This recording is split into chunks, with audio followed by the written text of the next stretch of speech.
오늘은 6.25 72주기를 주년을 맞는 나라 사랑주일로 우리 교회에서는 지키고 있습니다. 설교의 그 뒷 배경에, 강단 뒷 배경에 하나님의 제사장 나라 이렇게 쓰여 있는데, 보시면서 저게 뭔가 하는 생각도 하셨을 거예요. 제가 잠깐씩은 언급을 했지만 오늘은 하나님의 제사장 나라라는 제목으로 말씀을 좀 드리려고 합니다.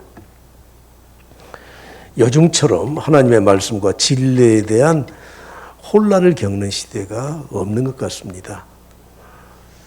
인간이 타락한 이후에 항상 그런 혼란을 겪었지만 21세기 들어와서 더 심각하게 많은 도전을 받고 있는 그런 시대에 우리가 살고 있습니다. 사사시대의 특징을 한마디로 자기 옳은 대로 사는 사람들, 자기 소견에 옳은 대로 사는 세상이었던 것입니다. 어떻습니까? 내 옳은 대로 사는 거 맞아요? 틀려요? 내가 돈 벌었어요. 내가 쓰고 싶은데 써요. 괜찮잖아요. 그렇죠? 내가 내 인생을 내가 책임지면서 내 옳은 소견대로 한번 살아보겠다. 자기 주도적으로 한번 살아보겠다. 나쁜 것이 아닌 것 같은데 신앙생활에 있어서는 그렇지를 않은 겁니다. 자기 옳은 소견대로 사는 것이 아니라 하나님의 뜻대로 살아야 되는 거예요. 그래서 신앙생활이라는 것은 늘 말씀드리지만 하나님이 어떤 분이신가 하는 것을 알고 그 하나님이 어떤 분이신가를 아는 대로 사는 게 신앙생활입니다.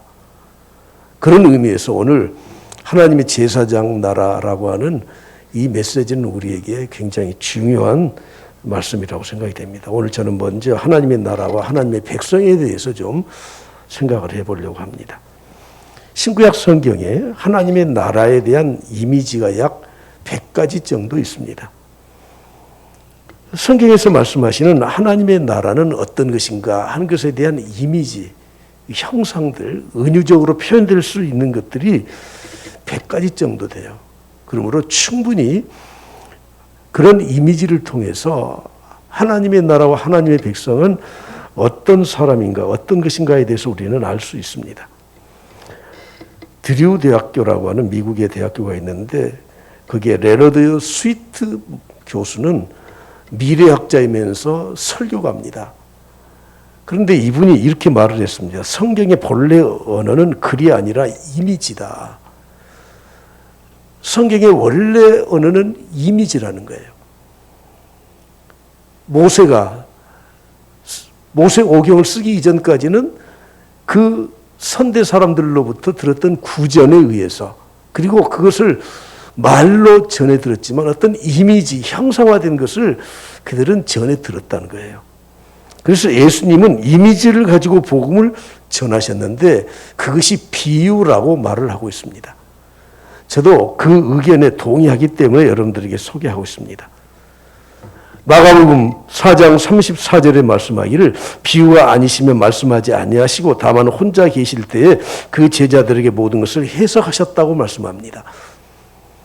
여러분 복음서에 보면 천국은 마치 이런 것이다, 천국은 마치 이런 것이다 하면서 비유로 말씀하신 그런 내용들이 많이 있지 않습니까?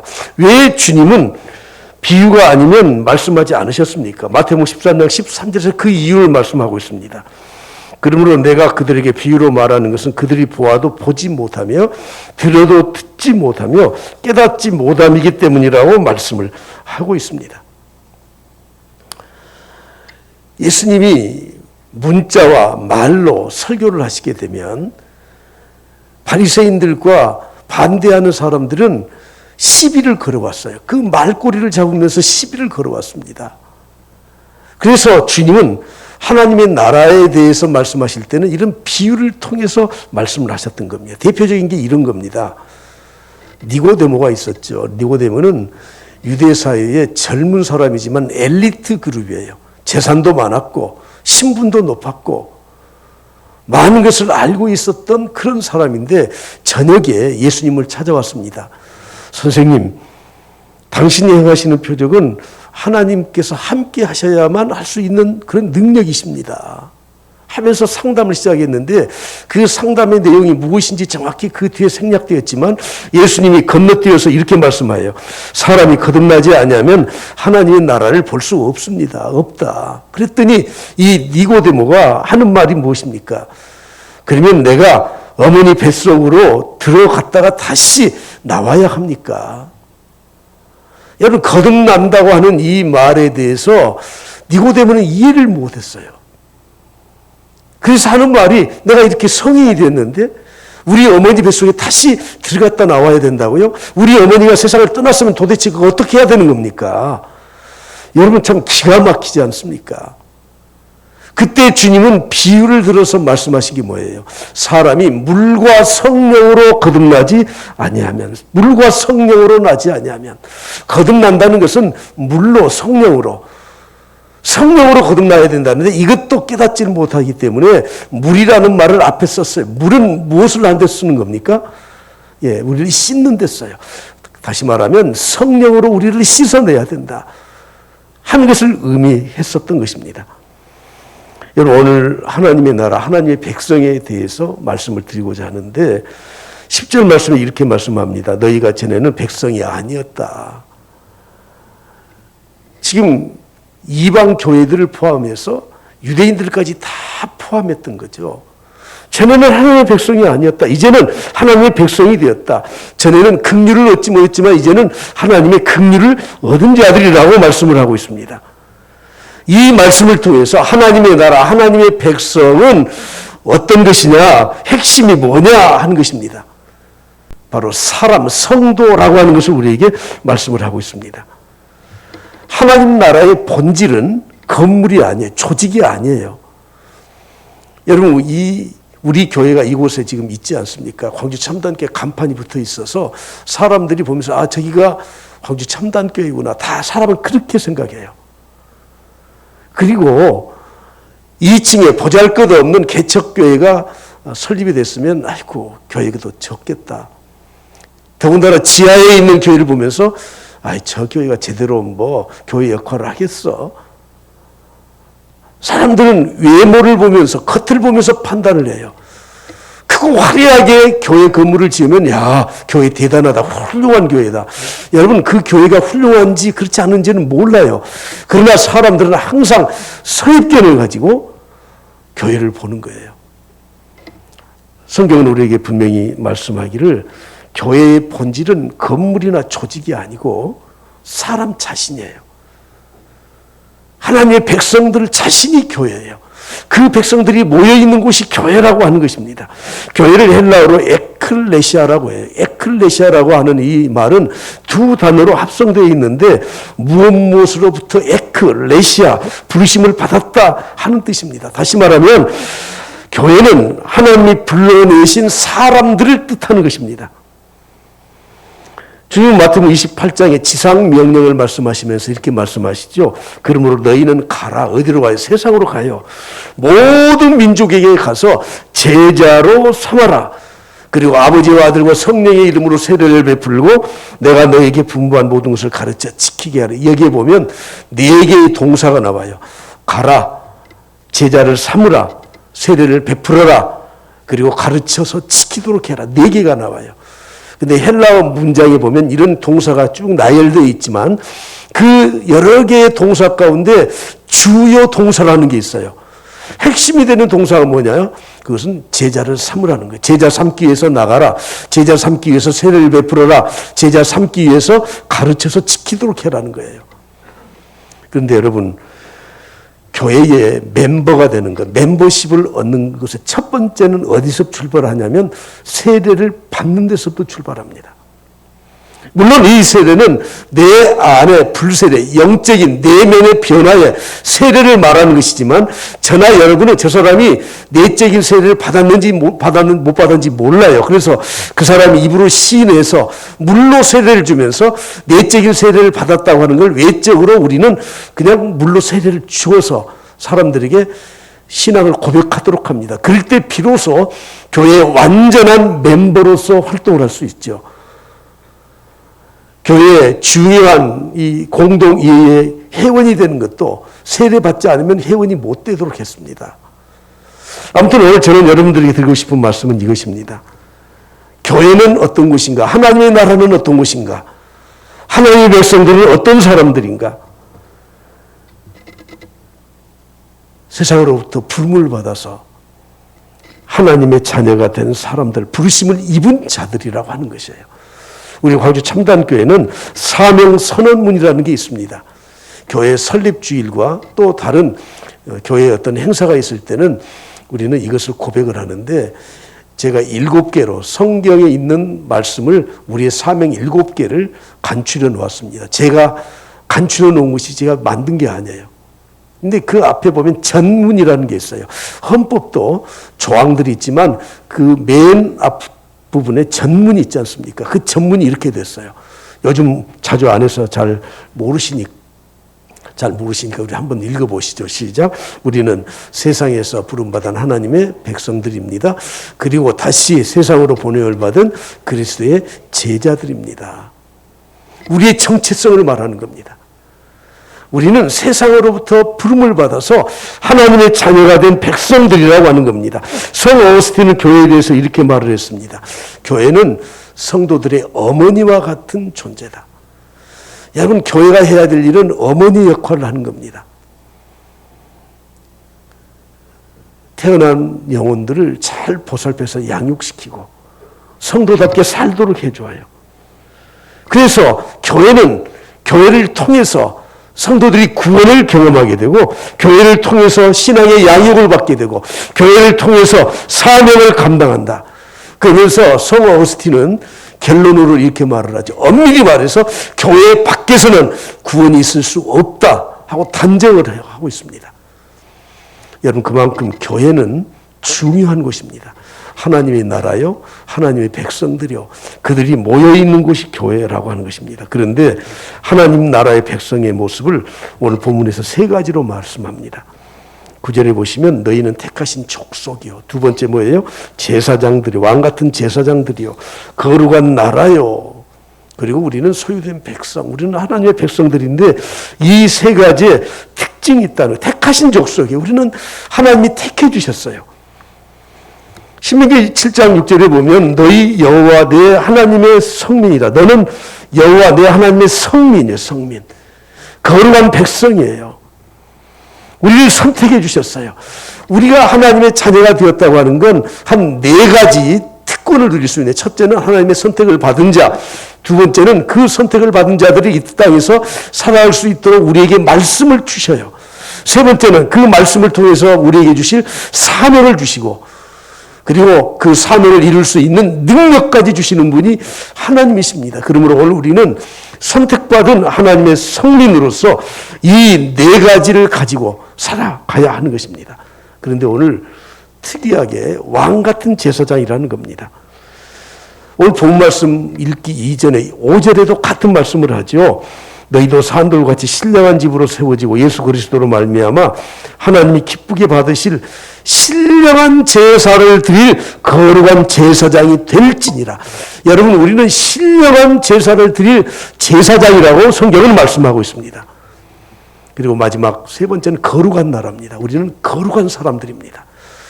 내가 거룩하게 살아서가 아니고 하나님이 나를 성민으로, 거룩한 백성으로 선택해서 불러주셨기 때문에 우리의 신분이 거룩한 백성이 되었다는 것입니다.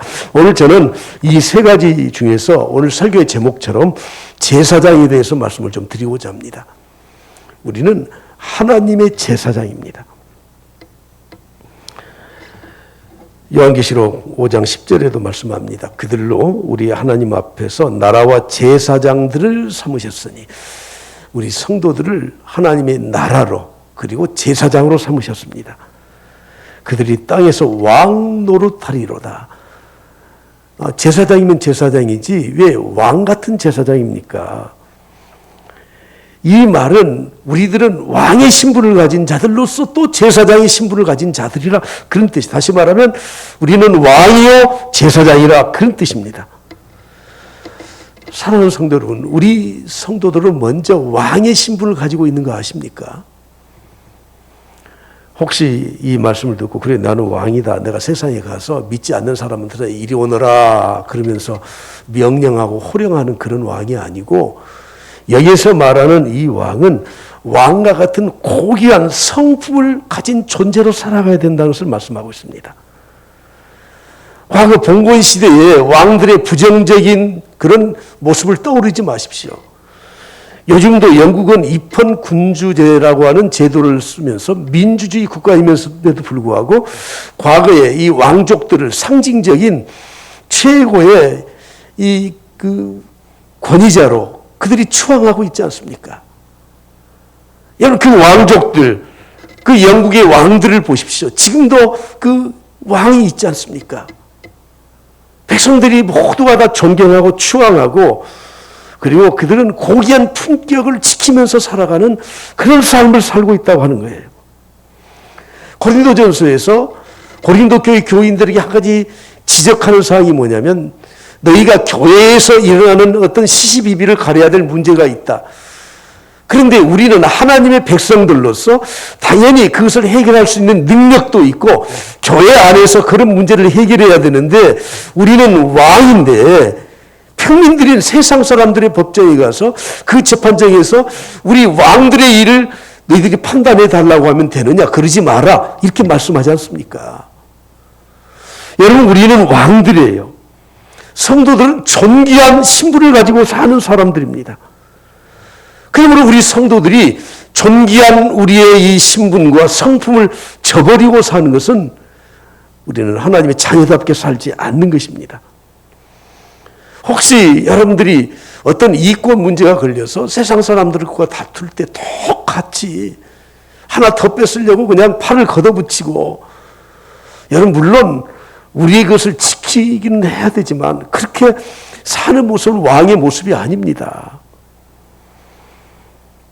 제가 우리 얘들 이름을 제가 다 아들들 이름도 지었고 우리 손자들 이름도 제가 다 지었습니다.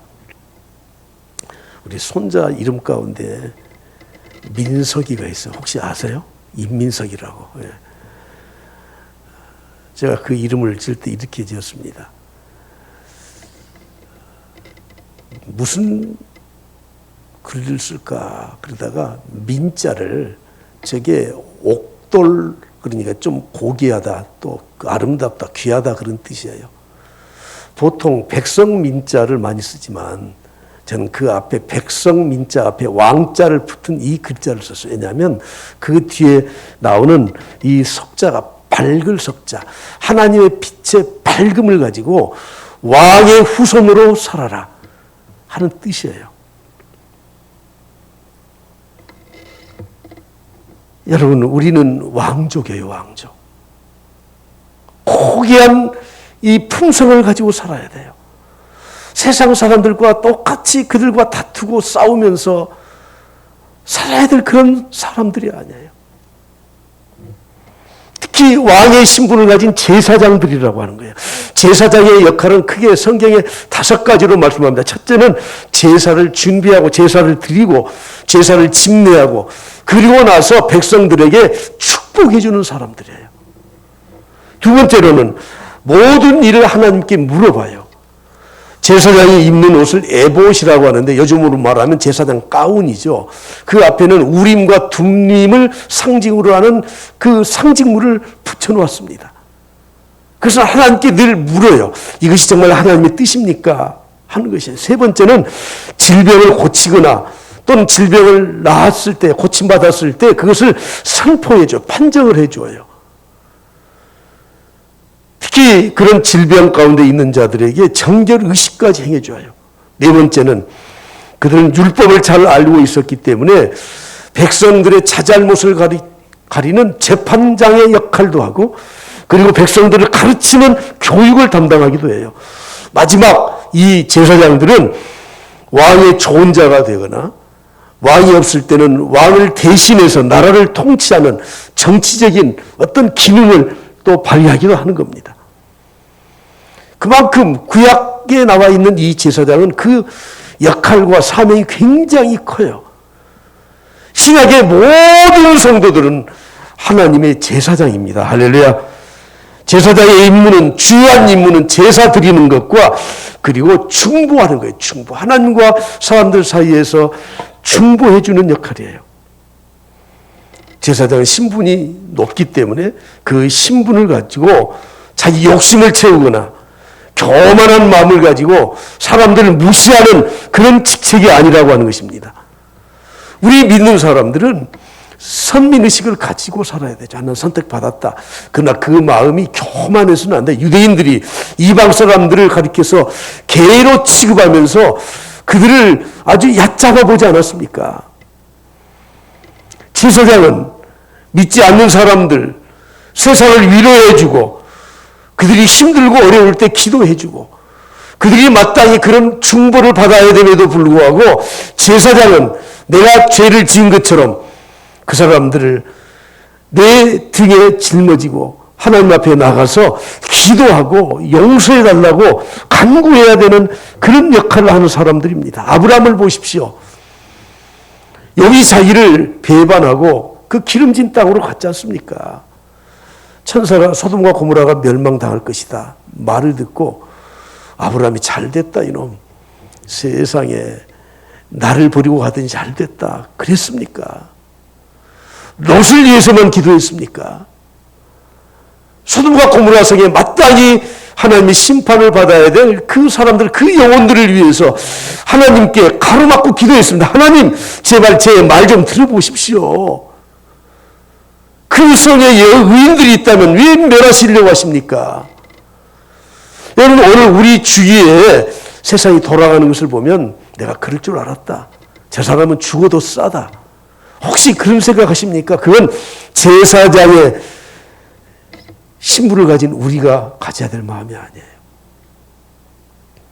마땅히 그들이 중보를 받아야 되지만 그럼에도 불구하고 우리는 하나님 앞에 나아가야 하는 것입니다. 오늘 제목이 하나님의 제사장 나라인데 그러면 구체적으로 제사장이 어떤 일을 해야 되는가?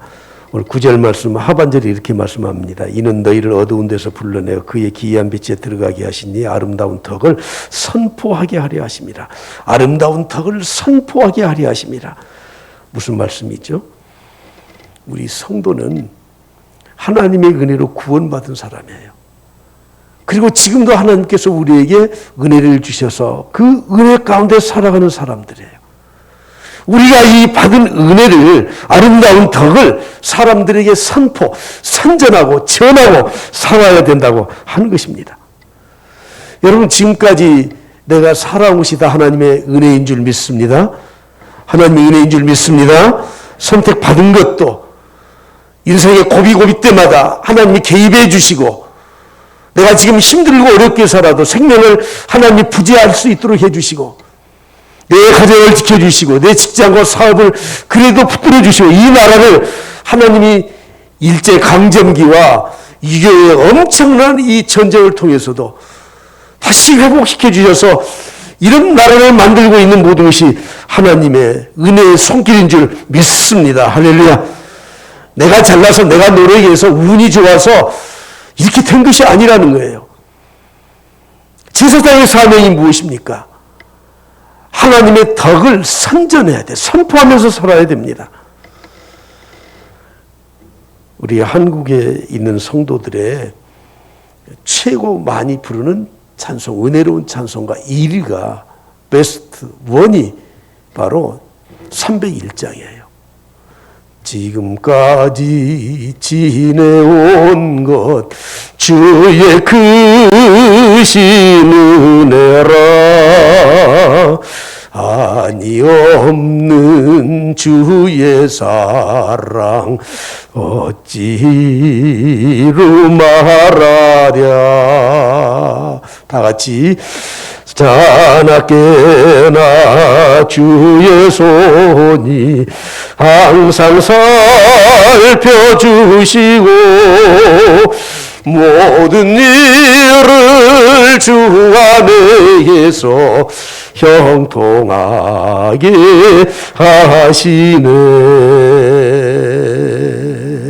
할렐루야, 할렐루야.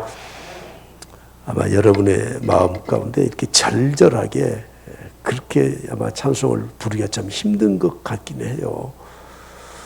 제가 수많은 분들이 세상을 떠나는 것을 많이 지켜보지 않았습니까? 부산에서, 서울에서, 또 병원에서 마지막 임종을 기다렸다고 하면 저는 아무튼 제가 만사를 제쳐놓고 가서 기도해 드리고 있습니다. 요즘 코로나 때문에 병원을 들어가지 못하게 해서 어쩔 수 없지만 신앙생활 하셨던 분들 마지막 기도하기 전에 이 찬송을 자주 불러드려요. 그런데 의식이 있으신 분들은요, 이 찬송을 부르면서 그냥 아무 몸도 움직일 수 없는 그런 상황에서도 눈물을 옆으로 흘리셔요. 그리고 입을 조금씩 벌리면서 같이 찬송을 해요. 여러분, 하나님의 은혜로 구원받았어요. 하나님의 은혜로 지금까지 살아왔어요. 내가 질병 가운데 마지막 지금 이 세상을 마치는 순간까지도 모두가 다 하나님의 은혜라고 하는, 이걸 제사장들은, 하나님 나라의 제사장들은 이걸 선포하고 이걸 선전하고 이걸 전하고 사는 사람들입니다. 출애굽기 19장 6절에서 말씀하기를 너희가 내게 대하여 제사장 나라가 될 것이다. 내가 너희를 제사장 나라로 삼았다. 거룩한 백성이 되리라. 너는 이 말을 이스라엘 자손에게 꼭 전해라고 모세에게 말씀하셨습니다. 이스라엘을 제사장 나라로 삼으셨던 거예요. 우리를 제사장으로 삼으시고 그 나라는 제사장 나라로 삼으셨습니다. 여러분, 제사장 나라는 어떤 나라입니까? 주위에 있는 나라들에게 하나님의 이 은혜의 복음을 전해야 될 사명이 있는 것이에요. 선민의식을 가지고 교만하게 살아라는 말이 아닙니다. 그들이 성경의 본을 보이면서 하나님은 살계시구나 하는 것을 보이면서 살아라는 거예요. 구약 성경에 많은 인물들 중에 이렇게 산 사람들이 있지 않습니까? 요셉을 보십시오. 요셉은 그의 나이 17살에 종으로 노예로 팔려갔습니다. 애굽의 바로의 이 시위대장인 보디발이라는 사람의 집에 갔는데, 여러분, 노예로 팔려온 이 노예는 사람이 아니에요. 짐승과 똑같아요. 그러나 요셉은 하나님이 함께 하셨고 그의 길을 형통케 해주셨습니다. 그래서 형통한 일이 간구마다 일어나게 된 겁니다. 창세기 39장 3절 말씀을 보십시오. 그의 주인이 보디발이 여호와께서 그와 함께, 요셉과 함께 하심을 보았다.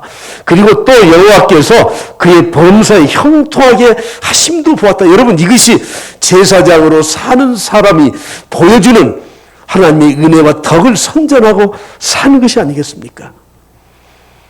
바로의 꿈을 해석해 주었습니다. 그랬더니 창세기 41장 38절에 보십시오. 바로가 그의 신하들에게 이르되 이와 같이 하나님의 영에 감동된 사람을 우리가 어찌 찾을 수 있겠느냐. 대이집트 제국의 황제인 바로가 이제 갓 30이 된 요셉을 가리켜서 하나님의 영에 감동된 사람이라. 요셉은 제사장으로서 하나님의 덕을 선포했던 사람입니다. 다니엘을 보십시오. 다니엘이 느부갓네살 왕의 꿈을 알아내고 해석을 해주었더니 다니엘서 2장 47절에 말씀합니다. 다니엘에게 이르되 너희 하나님은 참으로 모든 신들의 신이요 모든 왕의 주제시로다. 대바벨로니아 제국의 황제 느부갓네살이, 아니, 자기가 섬기는 신, 이방 신이 있잖아요. 그런데 신 중의 신이라는 거예요. 그리고 왕의 주제, 나는 그분의 밑에 있는 존재다. 여러분, 하나님이 함께 하심으로, 제사장적 사명으로 하나님을 선포하지 않습니까? 다니엘의 세 친구, 신상에게 절하지 않았습니다. 풀불 가운데 던짐을 받았습니다. 분명히 세 사람이 던짐을 받았는데 그 불 속에 네 명이 움직이고 있는 거예요. 느부갓네살이 빨리 불을 꺼라. 그리고는 사람을 꺼내보니까 여전히 세 사람이에요. 느부갓네살이 뭐라고 말을 합니까? 다니엘 3장 28절에 말씀을 합니다. 느부갓네살이 말하여 이르되 사드락과 메삭과 아벳느고야, 다 같이 시작. 하나님을 찬송할지로다. 할렐루야. 하나님을 찬송할지로다. 이게 제사장의 하나님의 덕을 선전하고 사는 거예요. 여러분들이 회사 생활에 혹시 좀 승진이 더디고 그렇게 인정을 많이 못 받는 경우가 있죠. 평생 만년 대리. 사람들이 김 대리는 왜 저렇게 승진도 못해? 처세술이 좀 부족하죠. 그런데 저 참 사람이 성실해. 참 괜찮은 사람인데 왜 사장 눈에는 저렇게 안 들어?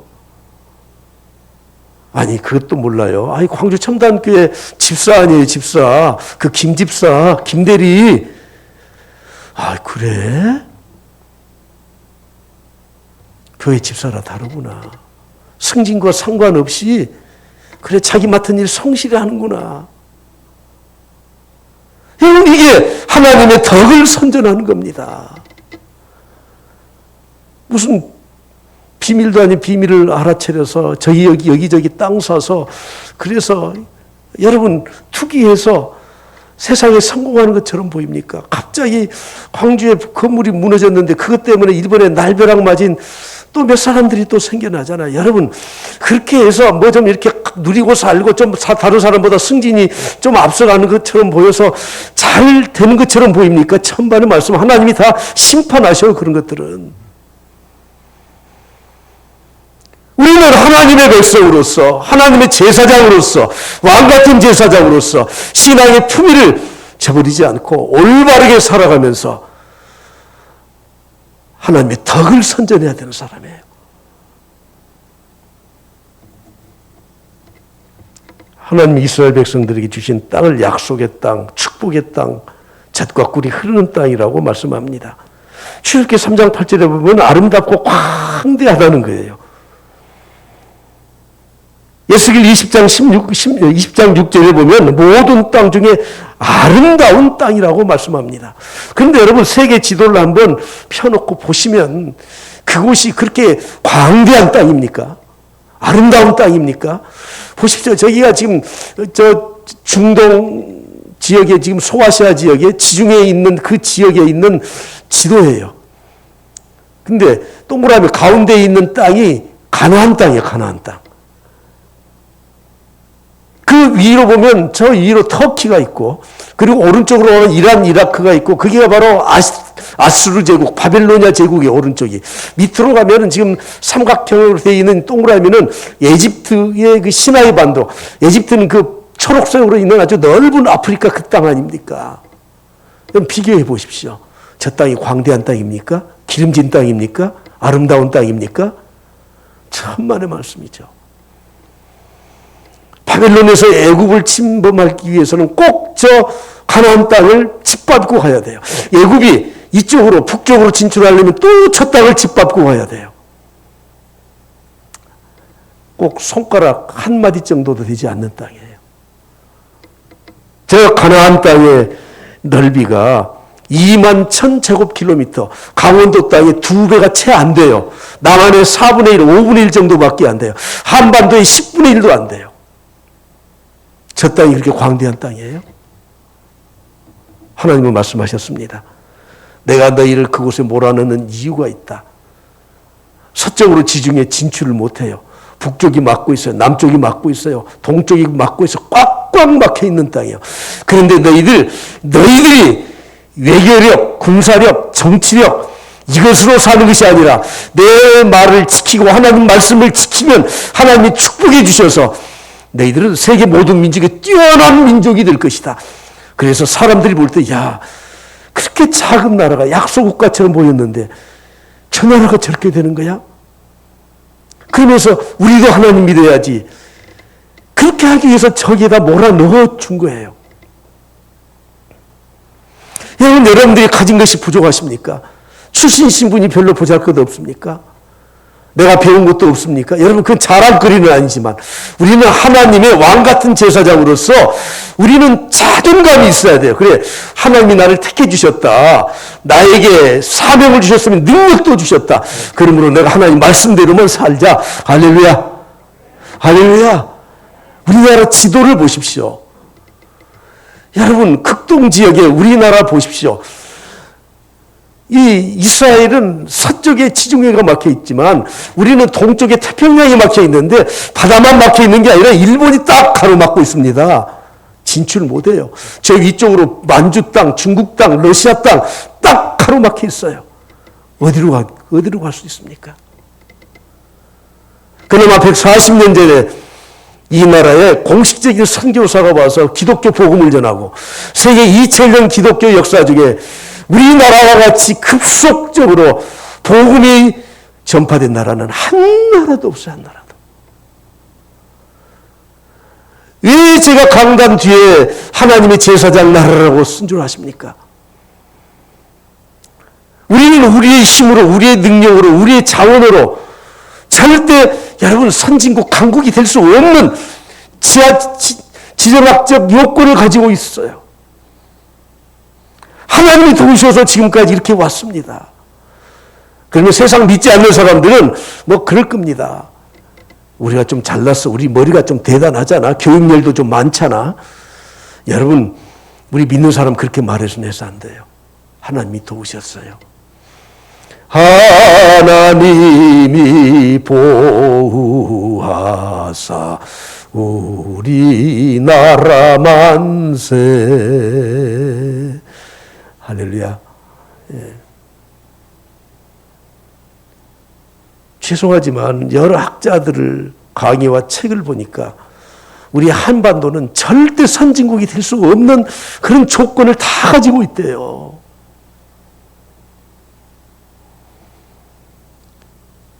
우리에게 복음을 주시고 기독교율이 선교율이 이만큼 됐으면 이젠 하나님의 나라의 제사장으로서 우리 믿는 사람들이 정신 차리고 살아야 되는데 우리도 세상 사람들과 똑같이 세속적인 가치관을 가지고 자기 옳은 대로 살아가는 그런 교회, 무책임한 교회, 그런 성도들이 어떻게 이 나라를 일으킬 수 있겠습니까?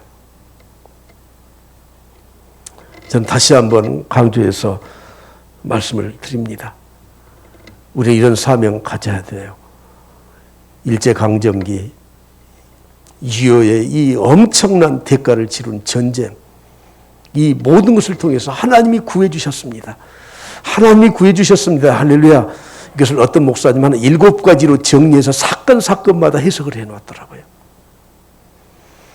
그래서 우리는 어떤 정권이 어떻게 들어서든지 나라를 위해서 정말 기도를 해야 돼요. 성도들 중에 누가 그러더라고요. 목사님은 한나라당 같기도 하고 민주당 같기도 하고 도대체 정체가 뭡니까? 그래 나는 당이 없어요. 이 당에서 좀 이런 걸 좀 잘못하면 이건 좀 잘못됐는데 그러나 또 잘했으면 잘했는데 이렇게 말을 할 뿐이에요. 이번에 여러분 가정에 제가 보낸 서신서에 보면 문재인 대통령이 G7 국가도 아닌데 초청받은 거 얼마나 자랑스럽습니까? 그리고 유럽의 순방 예교하면서 그래도 자리를 확보해 간 게 참 좋습니다. 벌써 그러면 목사님 민주당이야? 문재인 핵심이야? 아니에요. 아무리 잘못했다고 여러분 일개 대통령이 감옥에 간 것이 이게 잘하는 일입니까? 저는 문재인 대통령 즉위할 때 성공한 대통령이 되게 해달라고 저는 기도했어요. 박근혜 대통령 취임할 때 저는 국가 조참 기도에 참석을 했어요. 여러분 착각하지 마세요. 이 나라 대통령 하나 잘 뽑으면 나라가 잘 돼요. 여러분 그렇습니까?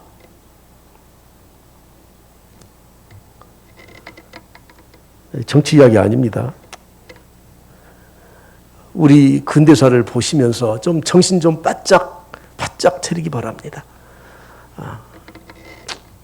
사랑하는 성도 여러분, 우리를 하나님의 제사장으로 삼으셨습니다. 할렐루야. 제사장의 역할이 어떤 것인지 아시겠죠? 그러나 특히 우리 대한민국은, 우리 민족은, 죄송하지만 민족 그리고 북한까지 포함하는 거예요. 제가 축도할 때 항상 이 나라와 민족을 위해서, 이 나라는 대한민국이고 민족은 한반도 전체를 포함하는 거예요. 하나님의 제사장 나라가 꼭 돼서 역할을 감당해야 돼요. 제사장은 축복해 주는 사람이에요. 위로해 주는 사람이에요. 제사장은 주는 사람이에요. 다 이해해 주는 사람이에요. 우리 성도들이 그렇게 살아갈 수 있기를 그리스도로 간절히 축복합니다.